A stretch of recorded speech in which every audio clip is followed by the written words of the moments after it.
Hey, welcome back. Hope we're having a wonderful start to the week, everybody, and hopefully a safe one as Hurricane Beryl continues marching inland on this Monday morning. And unfortunately, impacts are really just now getting underway for the majority of folks. Landfall earlier this morning, about 3 to 5 hours ago.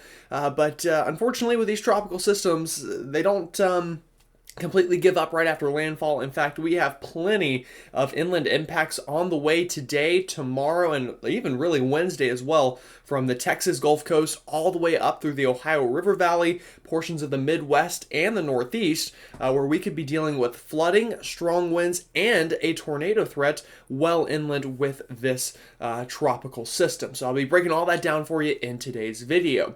Now, if you haven't already subscribed, definitely consider doing so. Like the video if you like it and comment. Let me know what you're seeing in your neck of the woods out there, especially those of you into, again, areas affected by Beryl. I would love those reports. And if you have, Beryl on the way, let me know kind of what you're doing to prepare wherever you live.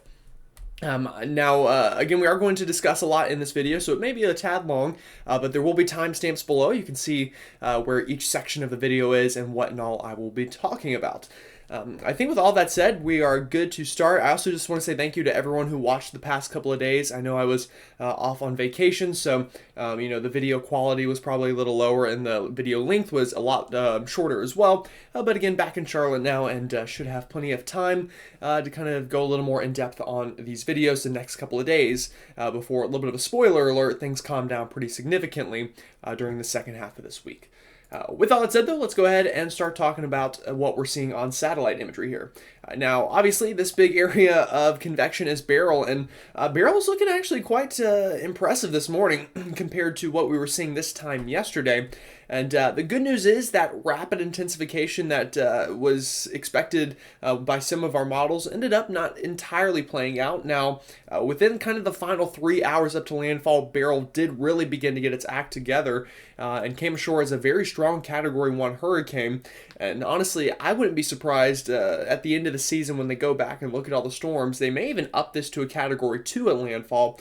Again, we had some reports of some very strong winds. We've seen some video of some pretty impressive wind damage. So, again, a very feisty Category 1, again, potentially maybe even a Category 2 here at landfall. But either way, those impacts were felt. What was forecasted is what happened. A strong Category 1 to Category 2 storm. We had storm surge, strong winds, and now the inland impacts begin with some of that flooding threat as well as that tornado threat and strong wind threat well inland.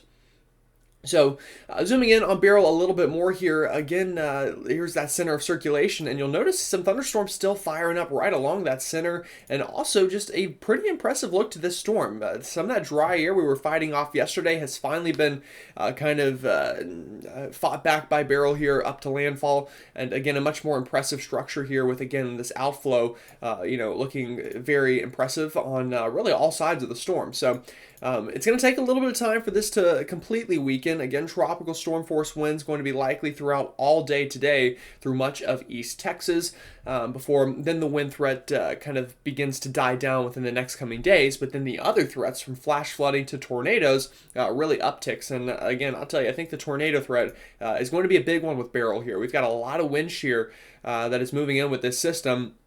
And with a little bit of dry air left over still, that's going to allow for some instability to rise. And again, just a pretty impressive tornado setup here. So that's what Beryl looks like on satellite. Again, just a pretty impressive storm to look at.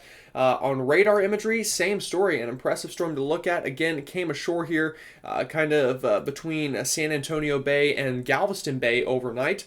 You'll notice this just big blob of rain here on the northern end going to cause some flash flooding issues, some strong wind issues, but also notice these feeder bands coming in back off the Gulf and kind of rotating inland. That is leading to a very messy morning here into the Houston metro. Strong winds, very heavy rainfall, even a couple tornado warnings issued due to some rotation embedded in these, again, bands coming in off the Gulf, as I mentioned. And that'll be a theme throughout all day today, and then once again tomorrow, although again, obviously in a different place, and we could even be dealing with a tornado threat on Wednesday. I think that'll be one of the big concerns with Beryl here as we continue its march inland across the entire eastern half of the country. Again, impacts are not going to die just because this has made landfall. That is something very important to understand with this storm system, and really most tropical systems in general.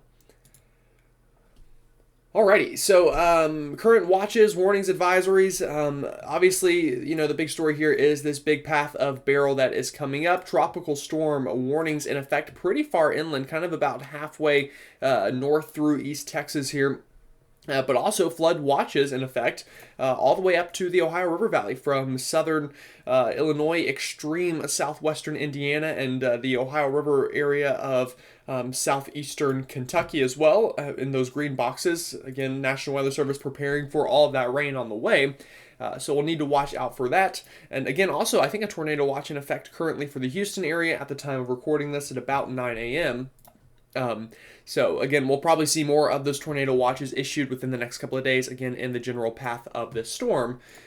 So again, very active map. Also, just to point out some other things out west, it is just hot, and there are, some red flag issues as we've had very dry conditions and pretty windy conditions as well. So if you're out west, which again, I don't cover the weather out west super often unless the weather is just super boring in the east, but again, some fire danger concerns out there. Also, a very hot day for the I-95 corridor in the Northeast and for the deep south here from Mississippi, Alabama, Georgia, and Florida.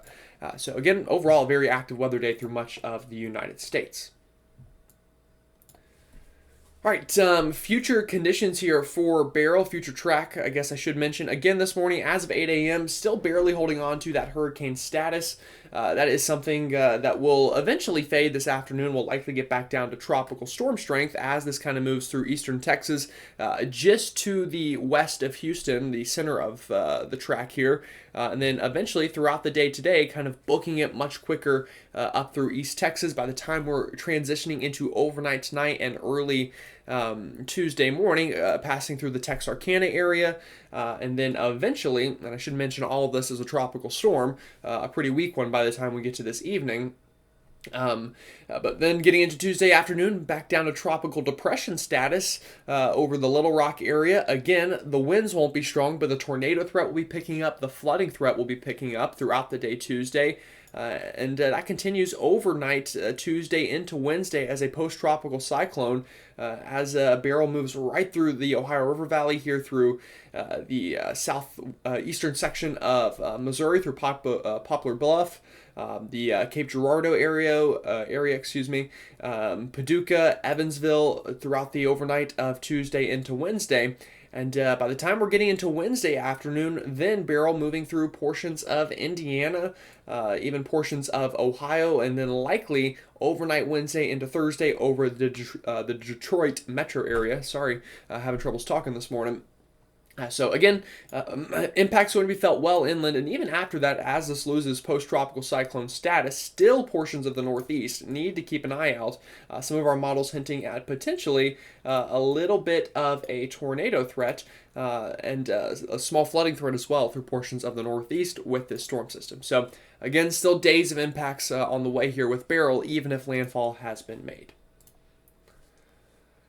All right, let's dive into these impacts a little bit more. We'll start with the places currently receiving the brunt of the storm from Texas through Louisiana and then eventually into Arkansas this afternoon and evening. Again, Beryl going to weaken into a tropical storm throughout the day today, but that does not mean that the impacts will go away. Again, kind of on this right-hand side here, we're going to have a tornado threat. So the northwest quadrant and even the southwest quadrant as well going to have some tornado impacts today. Also, obviously, wherever the core of this storm goes, going to see flooding impacts as well as some gusty winds throughout the day today. So timing this out into this afternoon about noon to 2 o'clock, the storm continuing to move inland and just continues that slow march inland throughout the day. Again, tornado threat on the east side of the storm, flooding threat wherever the center goes, as well as the eastern side of the storm. throughout the day today, even into the evening, getting into about the time the sun is setting, moving into Texarkana. Again, flooding going to pick up, and also a nocturnal tornado threat. Again, this kind of band on the right-hand side is where we're going to see the worst of those, or I guess the best of the ingredients, if you will, for tornadoes. Through much of Louisiana, East Texas, southern Arkansas overnight tonight. Again, going to continue to watch that. Gusty winds will continue, and I'll show you that wind map in just a second. But, just more of the same overnight tonight. Flooding up through much of Arkansas, isolated tornado threat through Arkansas, Louisiana into tomorrow morning, and then finally clearing out into Texas by the time we're waking up on Tuesday. But those impacts then shifting towards Arkansas, northbound, and eventually up into the Ohio River Valley. And we'll show you that map in just a second. But the good news is for us folks into Texas and Louisiana, really today will be the worst of it, improving pretty quickly by the time we get into our Tuesday morning. And again, those winds going to stay gusty, already gusting well up into hurricane strength this morning. It will continue this afternoon, likely gusting between 60-65 miles an hour here. So a strong tropical storm by the time we get past the noon hour. And really just about all of East Texas is going to be feeling the brunt of this, from kind of this general line of Dallas-Fort Worth, eastbound, over towards Louisiana, going to be getting the worst of the wind here. Going to see inland wind impacts. Again, I showed you those tropical storm warnings are not just at the coast. They extend pretty far inland as well. And again, those winds continuing even into the overnight before finally kind of dying down a little bit by the time we're getting into Tuesday morning here, gusting more towards 40-45 miles an hour. So again, strong winds, but less than what we're seeing right now. And then after that, the winds will be more of just a gusty problem than a dangerous problem by the time we get into Tuesday and Wednesday as the storm moves up into the Ohio River Valley. All right, tornado threat today is very real. We have a 10% area of seeing a tornado within a 25-mile radius here, right along the Texas-Louisiana border and even up into extreme southwestern Arkansas. But anyone in this green area could see a tornado today or tonight. So that includes extreme southern Missouri, all the way down through central Louisiana and portions of the Dallas-Fort Worth metro area, just again to the east of the metro. Under the gun for a couple tornadoes today. And again, I would expect to see many tornado warnings with this inland march of Beryl throughout today, tomorrow, even Wednesday, and potentially Thursday again in the Northeast as well with this storm system. So tornado threat very real. And just taking a look at those significant tornado parameters, again, you'll notice really ticking up here, getting into about a 3, maybe even close to a 4 at times through southeast Texas and into portions of western Louisiana this afternoon. And that continues, again, for those areas as these feeder bands move in. Ingredients die down a little overnight, but don't completely let your guard down. Would not be surprised to see a couple nocturnal tornadoes tonight. Into portions of southern Arkansas, northern Louisiana, can't even rule out maybe a couple in extreme western Mississippi there. And again, those ingredients then kind of will pick back up for Tuesday afternoon through portions of the Ohio River Valley. But tornado threat tonight, and especially this afternoon, are very real. All right, flooding threat, a moderate risk, which is the second highest level we can have here for excessive rainfall through much of East Texas today, including Houston, all the way up to Texarkana. Again, flooding is going to be a big-time concern for those areas throughout this afternoon, and you'll see why here. Taking a look at rainfall totals, half a foot of rain on the way for those of you that have not seen the core of the storm move over you yet. So again, that includes Texarkana up into Little Rock, probably about 3 to 6 inches of rain for you folks there. So again, a lot of rain, and it's going to come pretty quick within probably a 6 to 12 hour span. So going to have a flooding threat due to that, obviously, moving on through. All right, let's move this on up towards the Ohio River Valley real quick and start talking about these impacts up this way. And we'll start here into this evening. So again, as we get to sunset tonight, things still relatively calm. A couple scattered showers or storms, but those aren't quite as associated with Beryl as what we're going to see tomorrow. So notice as we get into tomorrow morning here, about the time the sun is rising, the center of the circulation here going to be right over the Little Rock area and approaching the Ohio River Valley again throughout the day Tuesday. And I think tomorrow we could even see more of a tornado threat than maybe what we're even seeing today as Beryl transitions from a tropical system to more post-tropical. I think the tornadoes could be a little bit stronger tomorrow. Also, the general structure of these storms might be a little more impressive. So you'll notice as we go into the afternoon tomorrow, again on the north-hand side of Beryl here, it's really just going to be a rain and wind threat. Again, could see some flooding with that rain, could see some gusty winds gusting near tropical storm strength, but overall manageable wind gusts throughout the day tomorrow. It's what happens on kind of this side of Beryl through Tennessee and Kentucky that has me a little more concerned during the afternoon hours. And here we go into primetime heating tomorrow. Notice Beryl again right over kind of the tri-point here of Missouri, Illinois, and Kentucky. And notice what is happening here. We're getting a feisty line of storms showing up here, crossing through western Tennessee, western Kentucky, even a couple storms out ahead of this. And these could pack a real tornado threat tomorrow afternoon and evening. Again, this is quite an impressive look for a tropical storm this far inland, or I guess a post-tropical storm at this point. And again, even a couple individual cells showing up here, and that is going to spell trouble for a lot of folks here, I think, into western Kentucky and western Tennessee. And if I just take a sounding out ahead of this line, this is what's got me concerned, is this photograph right here. A lot of shear out there, as I guess the best way to word this. Also, our LCL height is very low to the ground, and 3 Cape values, which I'm going to also box here, are more than high enough. So if you don't understand what all these things mean, just know I'm pretty concerned about a tornado threat tomorrow into western Tennessee, western Kentucky, and potentially even into central Kentucky by the time we get into the evening hours. Again, ingredients here are really primed up for multiple tornadoes. I would not be surprised to see maybe 5-10 tornadoes in this area throughout the evening tomorrow. The good news is, as we get into the overnight, still dealing with some of a tornado threat here, again, into central Tennessee, central Kentucky at this point after the sun goes down. But we're going to lose a little bit of that instability, so ingredients should die off just a tad, especially once we pass the midnight hour. And then we're just dealing with this big shield of rain here, working on through Illinois, Indiana, and eventually even northbound of there.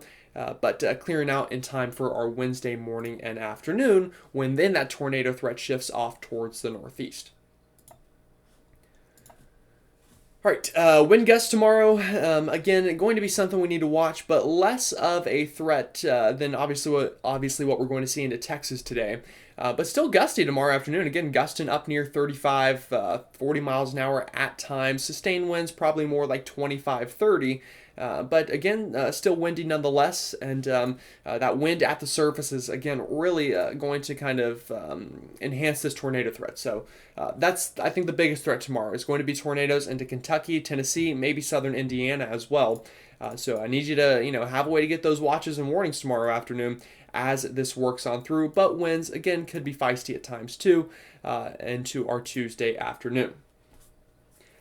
Latest risk area from the Storm Prediction Center. Again, I think this outline is good. I like the places that they have, but I would really expect an uptick of this to a 5%, probably even a 10%, depending on how trends go tomorrow in this area right here. So again, if you live in this circled area, have a way to get watches and warnings tomorrow. And obviously, even if you live in anywhere in this green box, have a way to do it. But especially those of you kind of in this shaded area here, I really want you to have your guard up tomorrow for a couple tornadoes, and some of which could even be a little strong. I wouldn't be surprised to see an EF2 out of some of those soundings for tomorrow afternoon. So luckily, we got a great line of storm chasers in this part of the country that'll be tracking that on the ground and hopefully giving us the latest insights.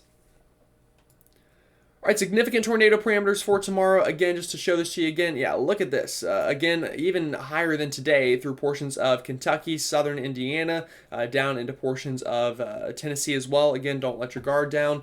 And those ingredients continue into the overnight, although waning a little bit before then picking back up Wednesday afternoon off into the northeast. And again, we'll take a look at that here in just a moment. Flooding threat tomorrow, slight risk of excessive rainfall. St. Louis, Springfield, Little Rock, again, those places kind of under the gun for that tomorrow. So flash flooding could be a concern. Definitely have a way to get those watches and warnings. And obviously, main reason for that is going to be all of this rainfall. And I'll move my picture out of the way so you can see it a little bit better here. Again, 3 to 5 inches of rain is going to be a big theme here from Little Rock, St. Louis, Springfield, Gary, Indiana, southern Michigan. Going to see a lot of rain out of this storm system. So flash flooding definitely could be a concern as a lot of this falls in a pretty short amount of time. All right. So Tuesday into Wednesday now, talking about the Midwest and then eventually the Northeast here in just a second as well. Here we go. Again, the center of Beryl. This is about midnight Tuesday going into Wednesday, moving over southern Illinois, and just a lot of rain going to be the big story here on the north side. Gusty winds as well, especially along the beaches here of some of these areas where we have a little less friction to kind of slow down these wind speeds. So again, rainfall, gusty winds. This is Wednesday morning by the time we're waking up. And then Wednesday afternoon, Beryl kind of, dies out a little bit. Rain will become less of an issue, more scattered in nature, and less of, kind of a strong, tight core of very heavy rainfall throughout the day Wednesday. And then we clear out pretty quickly in time for our Thursday with just some leftover scattered showers on the backside of this, really kind of lake effect showers as we get some of that wind coming in off the lakes. All right, again, wind will be a problem definitely Wednesday, especially for, these coastal areas. But the good news is this is part of the country that, gets a lot of wind. Chicago, obviously the windy city. So, 40 to 50 mile an hour wind gusts are not unheard of and something that the infrastructure is pretty well built for. But nonetheless, be prepared for that. Pretty windy day Wednesday afternoon here as Beryl moves away and interacts with some fronts a little bit. And, could even increase the wind speeds a little bit. Again, though, clearing up here by the time we're getting into Thursday afternoon, much nicer conditions. All right, rainfall in this area. Again, I think rain will become much more scattered after the storm kind of moves through Illinois, more like 1 to 3 inches of rain through southern Michigan, northern Indiana, northern Ohio. But again, still enough rain that it will impact some plans out there. So, kind of watching out for that for you folks in this part of the country. All right, Northeast, going to talk about this. Another place I think we have a tornado threat for our Wednesday afternoon. Here we go. Significant tornado parameters Wednesday morning here. You'll notice slowly upticking, especially back towards Ohio. But once we get into Wednesday afternoon, again, wind shear going to increase, and look at these ingredients increasing with it from Pennsylvania through New York, kind of that border there from Erie through Buffalo, and then into Wednesday afternoon, those ingredients continue to uptick here into portions of western New York, into upstate New York Wednesday afternoon, and could, hang on even into Wednesday evening. And then continue into other parts of the Northeast, maybe even on Thursday. So in the Northeast, don't want you to let your guard down either. Tornado threat going to be very real here. And we'll be able to dive into this more once we get closer to Wednesday and Thursday. But just know there is a threat for a couple tornadoes in your neck of the woods. Also, some heavy rainfall. Again, less than what we're going to see down through Texas and Louisiana, obviously, but a good 3 inches, of rain, give or take here through the heart of the Northeast, going to be very possible now through this coming weekend as Beryl slowly works on through. All right, very quickly going to touch on everybody else here in the eastern half of the country just for today and into tomorrow. And really the big story is just going to be it's summer. So, we could see a couple scattered showers and storms anywhere in the southeast this afternoon. As Beryl moves in, going to inject a lot of precipitable water and humidity and just kind of muggy weather into the atmosphere here through much of the southeast today. So a thunderstorm possible at any time. Less chance of a thunderstorm in the northeast, but cannot rule one out. So again, just kind of a summertime pattern today for everyone not being affected by Beryl. And that continues again Tuesday afternoon. Thunderstorm chances increase through the southeast, the mid-Atlantic, and the northeast as Beryl moves on through. But again, really the only severe threat in terms of tornadoes will be kind of in this circled area on your map. Everybody else during our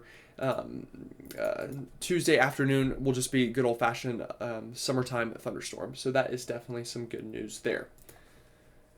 All right, final thing I'll share with you here before I let you go is the future of the tropics, and this is throughout the next 10 days, all of our GFS ensembles, and you'll notice really nothing showing up on the map here, so looking like we're going to get back into a quiet period of weather here to get towards the middle of July, as we have a lot of very dry air and some Saharan dust overtaking much of the tropics, going to limit tropical activity, but that'll probably change going into August and especially September and probably October as well. As again, just this very hot ocean content continues, and climatologically speaking, dry air should calm down, wind shear should calm down, and things likely to pick back up into August. But I think now through at least the middle of July, maybe even the end of July, things look pretty quiet here for much of the tropics.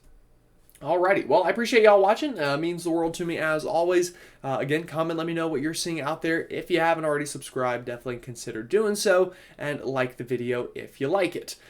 With that said, though, have a great rest of your Monday, and I'll see you all tomorrow.